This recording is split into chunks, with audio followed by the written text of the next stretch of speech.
नमः शिवाय गुरवे सच्चिदानन्दमूर्तये निष्प्रपञ्चाय शान्ताय निरालम्बाय तेजसे। हरिओम प्रभु जी, आज के इस प्रश्न परिषद में आप सबका स्वागत है। आज का प्रश्न भावनगर गुजरात से नगीनदास पिठवा जी का है। उन्होंने पूछा है कि गुणातीत होना माने क्या, किसे कहते हैं गुणातीत होना। देखो प्रभु जी, शब्द को पहले समझ लेते हैं, फिर इसके बारे में शास्त्र का आधार लेकर इसकी चर्चा करेंगे। शब्द है गुणातीत, गुण अतीत, गुणेषु अतीत, गुणों से अतीत होना माने गुणों को निकाल देना या गुण विहीन हो जाना, ऐसी बात नहीं है। अतीत का मतलब है उससे पार हो जाना। गुण तो है, जब तक यह सृष्टि रहेगी त्रिगुणात्मिका माया पंच महाभूतों का सर्जन करके पंच महाभूतों से इस सृष्टि को रचती रहेगी, तो हर एक में हम भी इस सृष्टि का एक सर्जन का एक हिस्सा है। तो हमारे अंदर भी ये तीनों गुण रहेंगे। गुण तीन है, सत्व रजस तमस, ये तो सबको पता है। ये तीनों गुण हमारे अंदर भी रहेंगे, उसको छोड़ नहीं पाएंगे हम, लेकिन उसको पार कर पाएंगे। पार कर जाना माने उसकी असर से विमुक्त हो जाना, अच्छी तरह से मुक्त हो जाना, छूट जाना। विमुक्त होना माने विशिष्टेन मुक्त, विशेषेण मुक्त, विशेष प्रकार से उससे मुक्त हो जाना, भली भांति उससे मुक्त हो जाना। सत्वगुण उसकी भी एक प्रकृति है, सत्वगुण का भी एक असर है, रजस का भी एक असर है, तमस का भी एक असर है। सत्वगुण होता है तो उत्साह और प्रकाश, ये उसके लक्षण है। सत्व की वृद्धि होती है तो हमारे इंद्रियों में प्रकाश होता है, मतलब उत्साह हमें लगता है, हमें अच्छे अच्छे काम दिमाग में आते हैं, अच्छी अच्छी बातें दिमाग में आती है। सत्व गुण की वृद्धि होने से हमारे अंदर दैवी संपत्ति का आविर्भाव होता है। रजस गुण है, वह प्रवृत्ति का कारक है। रजस की वृद्धि जब होती है, प्रधानता होती है, तो कुछ न कुछ किए बगैर हम रह नहीं पाते, हमें कुछ न कुछ करना पड़ता है, कर ही देते हैं हम, रजस करवा देता है। और तमस माने आलस्य और प्रमाद, निद्रा, आलस्य, प्रमाद, ये सब तमस के गुण हैं। तो इन सभी गुणों की सभी इफेक्ट, उसकी असर से मुक्त हो जाना। गुण तो है लेकिन अब उसका कोई असर हमारे ऊपर हमें मजबूर नहीं करता उस तरह से व्यवहार करने के लिए। निद्रा, आलस्य, प्रमाद से हम मुक्त रहे माने हम तमस से मुक्त हो गए। कुछ किए बगैर हम रह न पाए, ऐसी पराधीनता से मुक्त हो जाना माने रजस से मुक्त हो जाना। और उत्साह में आकर कुछ न कुछ करते रहना, बोलते रहना, देखते रहना, ये सब मतलब इससे भी ये भी बंधन ही है, पिंजरा ही है, सोने का है लेकिन बंधन है। इसलिए तीनों गुणों की असर से, इफेक्ट से मुक्त हो जाना माने तीनों में से किसी भी गुण के प्रति खिंचाव हमारा न हो जाए, हम समता में रहे। जरूर है उतना सत्वगुण भी रहे, जरूर है उतनी प्रवृत्ति तो रहेगी ही रहेगी, और तमस की भी जरूर है स्थिरता के लिए, स्थैर्य के लिए, वरना हम स्थिर ही नहीं रह पाएंगे, नींद ही नहीं आएगी, हम आराम ही नहीं कर पाएंगे, हम टिक ही नहीं पाएंगे। तो तीनों गुणों के जो बैड इफेक्ट है, या तो समझो कि उसकी अतिशयता है, उससे मुक्त हो जाना, इसका नाम है गुणातीत हो जाना। अब कैसे गुणातीत हुआ जाता है और उसके लक्षण क्या है? गुणातीत हम कहते हैं कि कोई महात्मा है, ये तो गुणातीत महात्मा है, तो उसमें क्या हमें दिखता है लक्षण, उसमें क्या संपत्ति होती है जिसके कारण हम उसको गुणातीत कहते हैं? तो इसके बारे में श्री भगवान ने गीता जी के 14वें अध्याय में श्लोक नंबर 22 से लेकर 26 तक गुणातीत के लक्षणों का वर्णन किया है। 25 तक वर्णन है, 26 में उस गुण को प्राप्त करने का उपाय भी बताया है और फल भी बताया है। तो जरा इसको देख लेते हैं ऊपर ऊपर से, इतना ज्यादा विस्तार से तो अब हम नहीं कर पाएंगे। तो कहते हैं भगवान, श्री भगवान उवाच प्रकाशं च प्रवृत्तिं च मोहमेव च पांडव न द्वेष्टि संप्रवृत्तानि न निवृत्तानि कांक्षति। हे पांडव, हे अर्जुन, अर्जुन को बता रहे गीता जी में, हे अर्जुन, जो पुरुष प्रकाशम च प्रवृत्तिम च मोहम, प्रकाशम माने सत्व गुण के कार्य रूप प्रकाश को, माने कि उत्साह को, आलस्य के अभाव को, प्रवृत्तिम रजोगुण के कार्य रूप एक्टिविटीज प्रवृत्ति को, च मोहम तथा तमोगुण के कार्य रूप निद्रा आलस्य इत्यादि मोह रूप लक्षणों को, एव न संप्रवृत्तानि, मोह को भी न प्रवृत्त होने पर, उसको प्रवृत्त नहीं होने देता, मतलब कि अपने अंदर उत्साह, जरूरत से ज्यादा उत्साह बढ़ने नहीं देता, जरूरत से ज्यादा आवश्यकता के अनुसार ही करता है, इससे ज्यादा प्रवृत्ति नहीं करता, और आलस्य निद्रा प्रमाद इत्यादि से जो बचा रहता है उसको प्रवृत्त न होने देने पर न प्रवृत्त होने देता है। संप्रवृत्तानि, ठीक ठीक उसको प्रवृत्त नहीं होने देता, या तो वह प्रवृत्त न होने पर न द्वेष्टि च न निवृत्तानि कांक्षति। देख लो, ये तीनों गुण प्रवृत्त होने की न इच्छा करता है, तीन में से किसी भी गुण को, और अगर यह निवृत्त हो रहे हैं, कुछ प्रवृत्त नहीं हो रहे हैं तीनों में से कोई भी गुण, तो उसकी आकांक्षा भी नहीं करता। माने जो पुरुष परमात्मा में एक ही भाव से स्थिर रहता है, इन तीनों गुणों की असर से मुक्त रहता है, न तो उसको चाहता है, न तो उसको त्यागने की इच्छा करता है, न तो उससे राग करता है, न तो उससे द्वेष करता है, न तो उसकी आकांक्षा करता है, न तो उसका निरोध या विरोध करता है। यह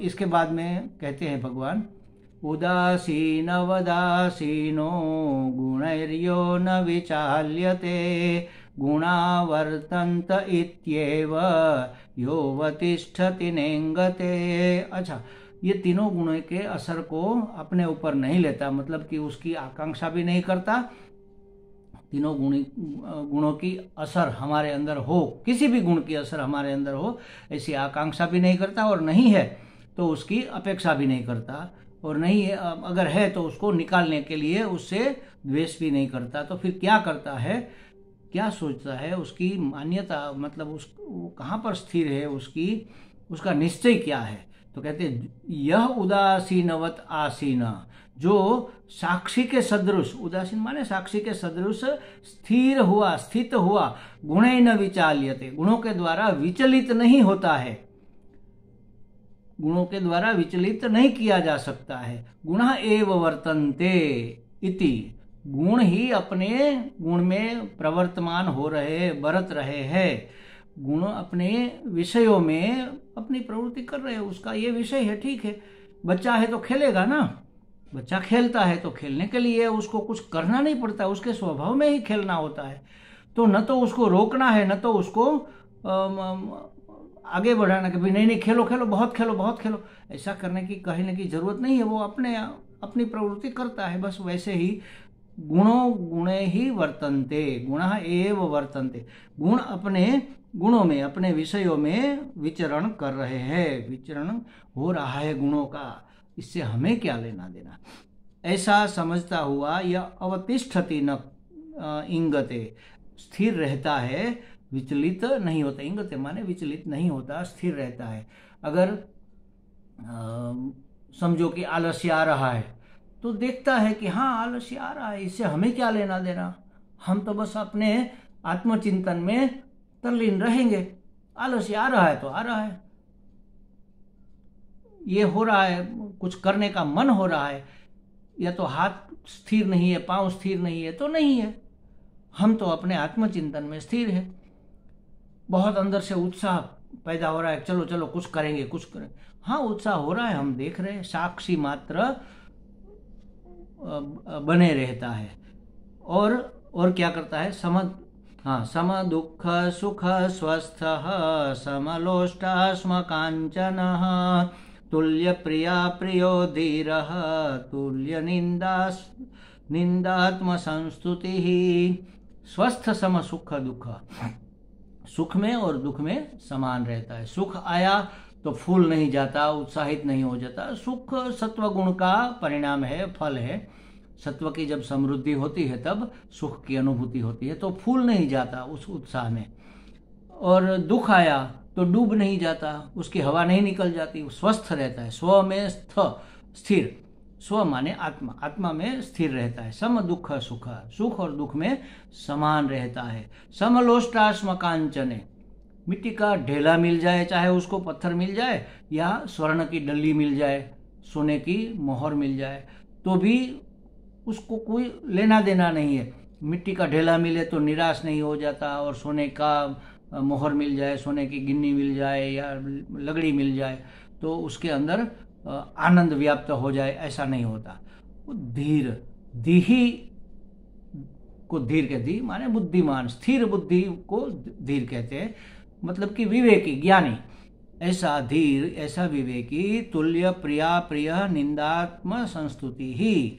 प्रिय वस्तु आने से और अप्रिय वस्तु के भी आने से, या तो यह प्रिय है या अप्रिय है ऐसा मानने वाला नहीं होता। अपनी निंदा स्तुति में भी वह समान रहता है। कोई अपनी स्तुति करे तो उसको प्रिय लगे, ऐसा नहीं है, मतलब उसको अप्रिय भी नहीं लगता।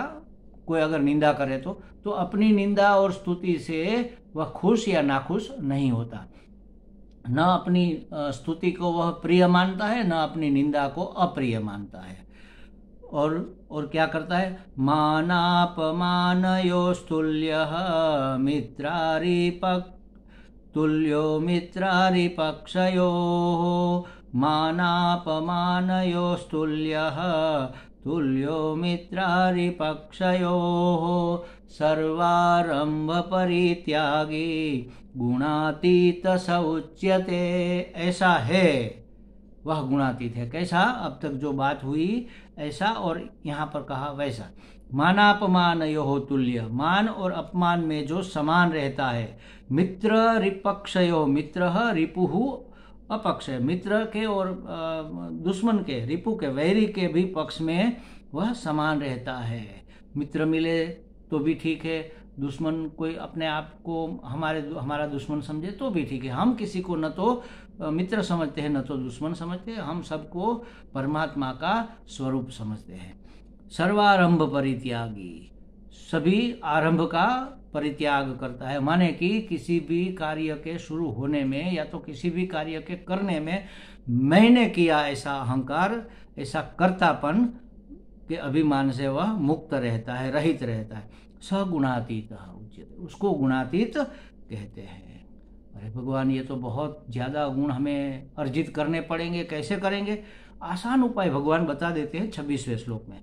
माम च यो व्यभिचारेण भक्ति योगेन सेवते सगुणान् समतीत्यैतान् ब्रह्म भूयाय कल्पते। क्या कहा? और यह, और जो पुरुष अव्यभिचारेण भक्ति योगेन, अव्यभिचारी भक्ति योग के द्वारा, विभक्त माने अलग होना, भक्त माने जुड़ना, भगवान से जुड़े रहे, भगवान का सेवन करे, परमात्मा आत्मा का चिंतन करता रहे। कैसा? नित्य निरंतर, उसमें व्यभिचार ना हो, कहीं इधर उधर उसकी वृत्ति खिसक कर न जाए। अव्यभिचारी भक्ति योग द्वारा माम सेवते सह, जो मुझे भजता है, भज सेवायाम, सेवनम सेवा, उसका सेवन करता है। जैसे हम दवाई का सेवन करते हैं नियमित, वैसे भगवान का कंटिन्यू सेवन जो करता है, माने मुझे, यहाँ भगवान कह रहे हैं इसलिए भगवान को, या तो माम मुझे, तो मैं माने आत्मा, आत्मा को समझ लो या परमात्मा को समझ लो। तो आत्मा की, परमात्मा की अव्यभिचारी भक्ति करता हुआ वह एतान गुणा समतीत्य ब्रह्म भूयाय कल्पते। एतान गुणान, इन तीनों गुणों से समतीत्य, भली भांति लांग कर, अतित्य, इसको उससे पार होकर ब्रह्म भूयाय कल्पते, ब्रह्म को प्राप्त हो जाता है, ब्रह्म ही बन जाता है। इतना आसान उपाय भगवान ने बता दिया। तो गुणातीत माने गुणों की असर से मुक्त, न तो उसका अनुरोध करता है, न तो उसका विरोध करता है, और न तो उसका निरोध करता है। बस अपने आप को साक्षी मात्र मानकर, साक्षी मात्र जानकर, साक्षी मात्र रहकर आत्मस्थ रहता है, स्व में स्थित रहता है, परमात्मा की अव्यभिचारी भक्ति में उसका सेवन करता है। उस पुरुष को गुणातीत कहते हैं। हमें लगता है नगेंद्र दास जी को कुछ स्पष्टता हो गई होगी। हरि ओम।